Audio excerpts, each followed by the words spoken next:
Halo teman-teman semuanya, selamat datang kembali di channel ini. Jumpa lagi dengan saya Vicky Himpong. Apa kabar kalian semuanya? Aku berharap teman-teman semua di rumah bersama keluarga tercinta selalu diberikan kesehatan oleh Tuhan Yang Maha Kuasa. Mungkin sebagian netizen berharap atau beranggapan bahwa kasus tuduhan ijazah Pak Jokowi yang mereka katakan palsu ini sudah berada di penghujung. Karena melihat kenyataan yang terjadi, para tersangka ini mereka sudah berkurang, tinggal 5 teman-teman. Tinggal Tifa, Roy Suryo, dan 3 di klaster yang lainnya. Nah, itu karena beberapa yang para tersangka sudah mengajukan restoratif justice dan sudah keluar dari circle mereka. Dan beberapa pengamat mengatakan bahwa ya satu persatu mereka akan down, akan jatuh, tersungkur. Akan tetapi sebenarnya hari ini memang mereka tinggal sedikit. Akan tetapi kita nggak boleh kesampingkan orang-orang yang berada di belakang mereka, teman-teman. Itu masih banyak. Orang-orang misalnya Purnawirawan Jenderal yang kemarin itu ada 17 mantan ya, Jenderal TNI. Yang kemudian mereka menyatukan kekuatan sama-sama konferensi pers bersama dengan Refli Harun ya, dan mereka akan menggugat KPU, teman-teman. Ya, ini tandanya bahwa isu tentang ijazah Pak Jokowi ini akan mereka bawa sampai lebih panjang lagi. Mungkin kalau mereka bisa itu bisa-bisa sampai 2029, teman-teman. Sampai memasuki tahun politik. Nah, ini berita terbaru bagaimana ini ada 17 mantan jenderal, Roy Suryo dan Dr. Tifa akan gugat KPU tentang sidang CLS atau bagaimana. Kita sama-sama dengarkan dulu penyampaian mereka. Lawsuit, gugatan warga negara terhadap KPU. Karena kita tidak ingin KPU ini tidak bekerja berdasarkan prinsip-prinsip good governance, clean government. Seenaknya saja. Karena setelah proses di KIP ketahuan kalau KPU ini tidak pernah melakukan verifikasi faktual terhadap ijazah Jokowi ketika mendaftar baik pada Pilpres 2014 maupun Pilpres 2019. Penyidik Polda Metro Jaya mengatakan mereka sudah menyita 709 dokumen. Kemudian memeriksa 22 ahli. Kemudian memeriksa, saya lupa, 127 atau 130 saksi. Coba bayangkan, untuk perkara yang gampang sesungguhnya, apakah satu lembar ijazah itu asli atau palsu. Tapi ya kita ikutin, kalau memang 709 dokumen itu apa saja sih dokumen yang mendukung? Minta itu daftarnya, Bang. Iya. Tadi saya sudah sampaikan. Iya. Tadi saya sudah sampaikan bahwa kita cukup meminta daftarnya sebagai bentuk transparansi. Dari situ kan kita nanti akan lihat mana yang relevan atau tidak untuk kita tindak lanjuti. Itu PPID ya. Harap tenang karena materi kita agak banyak sedikit, gak apa-apa ya? Ya. Mumpung masih lebaran gitu. Dan tolong aspirasi sayap kiri atau sayap kanan jangan terlalu ribut. Walaupun mantan jenderal tetap kita peringatkan ya kan? Oke. Nah, materi berikutnya adalah yang ketiga adalah ini materi yang sesungguhnya tadi seharusnya rekan Munarman yang menyampaikan, tapi rekan Munarman tadi berpamitan, yaitu kemungkinan sudah kita rapatkan tadi, kita mengajukan juga gugatan citizen lawsuit, gugatan warga negara terhadap KPU. Karena kita tidak ingin KPU ini tidak bekerja berdasarkan prinsip-prinsip good governance, clean government. Seenaknya saja. Karena setelah proses di KIP ketahuan kalau KPU ini tidak pernah melakukan verifikasi faktual terhadap ijazah Jokowi ketika mendaftar baik pada Pilpres 2014 maupun Pilpres 2019. Mas Roy mungkin bisa nambahkan. Ya. Bahkan dalam legalisasi itu ada hal yang meragukan soal tanda tangan pejabat, yaitu Dekan Fakultas Kehutanan yang masa jabatannya 2012 ya? Iya, kok ternyata Kok di situ di 2014 masih tercantum namanya. Dan juga di dalam dokumen legalisasi itu tidak terdapat tanggal kapan legalisasi dilakukan. Jadi itu juga menjadi persoalan yang kemudian kita akan gugat KPU agar dia bekerja lebih baik gitu. Memang banyak hal yang kita akan lakukan ya. Nah, itu hal berikutnya. Lalu poin berikutnya yang juga saya sampaikan, sebenarnya Munarman yang harus menyampaikan. Oke teman-teman ya, jadi menurut dari konferensi pers yang mereka sudah lakukan kemarin, ini adalah pertanda bahwa kasus tentang ijazah Pak Jokowi belum kunjung akan selesai juga. Mereka akan bawa untuk menarik ulur sampai kepada tahun atau tanggal yang mereka tentukan teman-teman. Ini realita yang terjadi ya. 17 mantan jenderal Roy Suryo dan Dr. Tifa akan gugat KPU.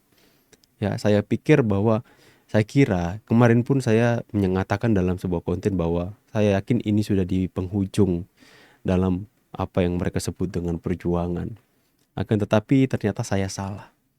Mereka akan terus bawa ini sampai lebih lama lagi untuk mereka terus membicarakan tentang hal ini.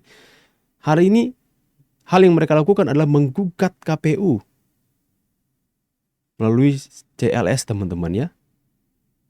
Ini masih ada kaitan tentunya dengan ijazah Pak Jokowi yang katanya mereka tidak melakukan verifikasi dan sebagainya teman-teman ya. Ini menunjukkan bahwa mereka tidak akan semudah itu membiarkan hal ini terus akan berakhir begitu saja. Karena ya memang kenyataannya mereka tinggal sedikit yang berjuang, yang tersangka ini 5 orang. Tapi di belakang mereka itu masih utuh teman-teman. Masih utuh untuk terus bisa dikatakan ya melancarkan, akhirnya menunggangi isu ini untuk terus menyerang harkat dan martabat Bapak Jokowi. Itu bisa kita lihat dan masyarakat nilai sendiri. Akan tetapi kalau saya pribadi ya, silahkan saja bawa kasus ini kalau perlu sampai 2029. Sekalipun hal negatif yang mereka terus perbincangan kepada Pak Jokowi, saya percaya ya bahwa nama seorang Presiden ke-7 Joko Widodo akan terus diperbincangkan, akan terus mereka bawa narasi negatif, sembari bersamaan dengan itu akan mengalir juga simpati masyarakat yang akan begitu semakin besar sampai 2009. Pak Jokowi akan menjadi kingmaker lagi, akan menentukan arah kemenangan kepada siapa calon yang dia dukung. Ini prediksi saya, ini keyakinan saya. Jadi kalau memang mereka mau bawa kasus ini sampai 2009, rencana atau strategi mereka, silahkan saja. Saya terlalu percaya bahwa masyarakat hari ini menilai, mengamati dan menaruh simpati kepada Pak Jokowi yang hari ini tidak pernah berhentinya sejak dia pemimpin bangsa ini sampai detik ini ketika dia menjadi rakyat biasa terus menerus diserang dengan hinaan, fitnahan, cacian, hujatan teman-teman. Dan tanpa mereka sadari, mereka pikir bahwa serangan mereka berhasil. Ya memang berhasil membuat masyarakat simpati untuk lebih menyayangi Bapak Jokowi. Itulah realita yang terjadi ya. Dan kemudian saya tuh akhirnya bisa memahami kenapa penyidik hari ini begitu hati-hati, begitu teliti dalam menerapkan pasal-pasal dalam menangani kasus ijazah Pak Jokowi. Sekalipun dalam penilaian dan pandangan masyarakat, wah kenapa ini kepolisian lelet, kenapa penyidik Polda Metro Jaya itu tidak juga menyelesaikan kasus ini, kenapa ini diperlambat. Guys, kalian harus mengerti posisi dari penyidik Polda Metro Jaya. Yang mereka hadapi ini bukan orang sembarangan juga. Memang yang membuat laporan adalah Presiden ke-7 Joko Widodo. Tapi yang terlapor ini bukan orang sembarangan. Ada orang-orang besar, mantan-mantan jenderal di belakang mereka. Ada orang yang paham hukum, yang bisa memutarbalikkan kata-kata, memakai pasal-pasal, pengetahuan mereka. Di belakang mereka ada profesor-profesor. Makanya kenapa lama penyidik itu sangat berhati-hati. Apalagi terbaru ini teman-teman ya. Refli Harun mengatakan bahwa itu ancaman 12 tahun kepada penyidik yang menyelundupkan pasal katanya. Nah, gimana nggak berhati-hati coba? Ya penyidik saja mereka konferensi pers dan mengatakan penyidik menyelundupkan pasal. Dan itu ancaman hukumannya 12 tahun. Coba kalian bayangkan. Coba kita saksikan dulu sama-sama. Dan yang digugat itu adalah Polda. Dibongkar, tim hukum temukan penyelundupan pasal, ancaman 12 tahun penjara. Mereka mau gugat Polda Metro Jaya. Coba kalian pikir. Polda Metro Jaya, gitu ya? Ya. Kenapa digugat? Karena mereka dianggap penyidiknya itu melakukan abuse of power. Berupa apa? Berupa penyelundupan pasal-pasal yang tidak sesuai dengan setidaknya peristiwa atau perbuatan yang dilakukan oleh para tersangka ini. Kita tahu bahwa di klaster 2 yang dijadikan tersangka itu adalah Dr. Tifa, kemudian Roy Suryo, dan Rismon. Tapi Rismon kemudian sudah ditarik dari permohonan ini, ya, tidak disebut. Kenapa begitu? Karena mereka dikenakan pasal yang kebangetan ancaman hukumannya, yaitu pasal 32 Undang-Undang ITE tahun nomor 11 tahun 2008 yang ancaman hukumannya 8 tahun penjara. Pasal 32 ayat 1. Dikenakan juga pasal 35 yang ancaman hukumannya 12 tahun penjara. Kemudian dikenakan juga pasal 27A Undang-Undang ITE, Undang-Undang nomor 1 tahun 2024 yang merupakan perubahan terakhir dengan ancaman hukuman 2 tahun penjara. Jadi beliau rupanya Tolham melihat bahwa ini sudah abuse of power karena mengenakan pasal-pasal yang tidak masuk akal. Dan itu pula yang sebenarnya dipermasalahkan oleh para penasihat hukum baik Dr. Tifa maupun Mas Roy Suryo. Ya, jadi teman-teman bisa pahami bagaimana teman-teman yang berada di sisi penyidik.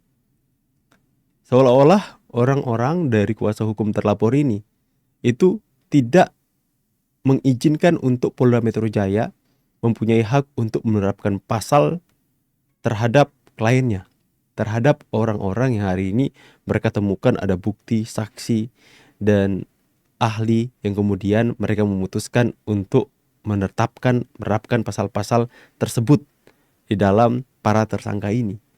Nah, seolah-olah kalau pasal yang diterapkan itu tidak sesuai dengan apa yang mereka inginkan, para kuasa hukum para terlapor ini, para tersangka ini, maka itulah konsekuensinya. Mereka gugat Polda Metro Jaya, akan menggugat Polda Metro Jaya karena penyidiknya katanya melakukan penyeludupan pasal.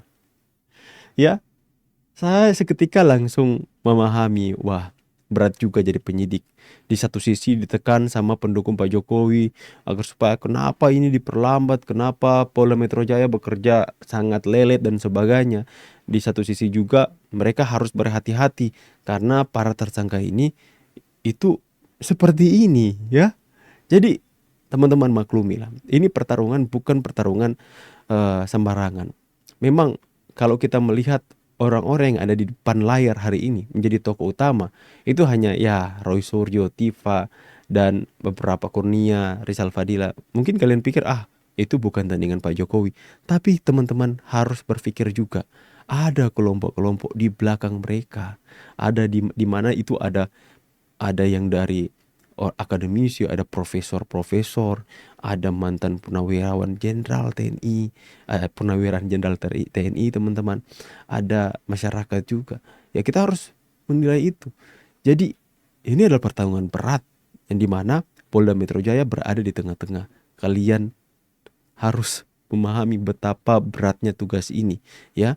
Akan tetapi tentu saja harus bekerja dengan profesional dan tidak boleh ada tekanan dari sisi Pak Jokowi, tidak boleh juga ada tekanan dan intervensi juga dari kubu para tersangka hari ini. Semoga kita bisa cepat mendapatkan kabar baik tentang P21 agar supaya mereka langsung dilimpahkan semuanya ke pengadilan. Para penyidik sudah tidak didesak lagi oleh masyarakat. Tinggal semuanya urusan kejaksaan. Tinggal yang menjadi saksi, yang melampirkan bukti dari penyidik nantinya. Ya teman-teman ya, bagaimana pendapat kalian? Ini masih akan lama. Jadi buat kalian semua yang berpikir bahwa ini akan selesai, belum sayang, belum. Saya pamit dulu, see you on the next video and God bless. Bye guys.